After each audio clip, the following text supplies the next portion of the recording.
Goeiemôre. Soos altyd vir my 'n wonderlike voorreg om op hierdie Saterdagoggend met u te kan praat.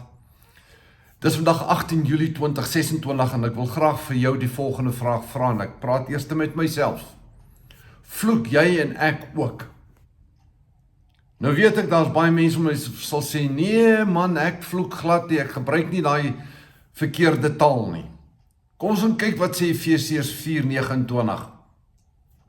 Laat daar geen vuil woord uit julle mond uitgaan nie, maar net 'n woord wat goed is vir die nodige stigting.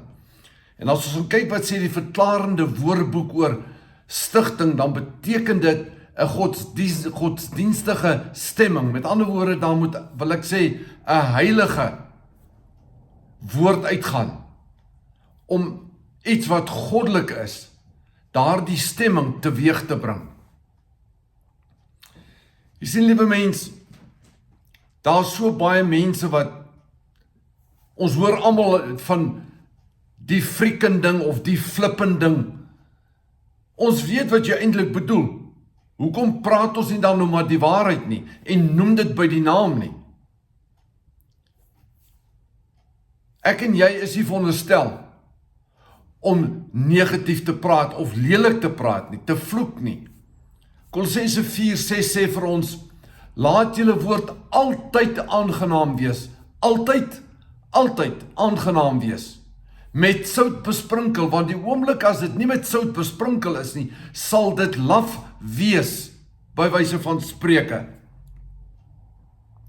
Dan gaan ons negatief spreek, en dan gaan hy aan en hy sê, sodat julle kan weet, hoe iedereen moet antwoord. Jy sien, liewe mens, ek en jy moet selfbeheersing toepas. Daardie laaste gedeelte van die vrug van die Gees, Galasiërs 5:22.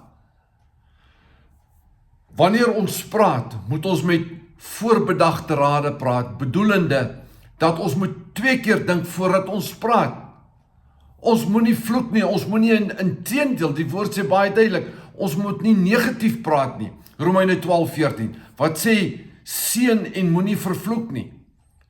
Dink maar net aan, en ek weet, dit is dalk miskien nou nie direk gekoppel aan hierdie onderwerp nie, maar hoe gebruik ons negatiewe woorde om positiewe dinge te beskryf? Dink maar aan doodreg. Vreeslik mooi, ek en jy is nie veronderstel om vrees te hê nie. Sy is ongelooflik mooi, ek en jy moet geloof hê. En so kan ek aangaan, daar's legio voorbeelde.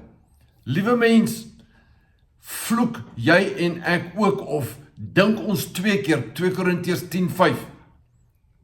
Ek en jy moet elke gedagte gevange neem tot gehoorsaamheid aan God.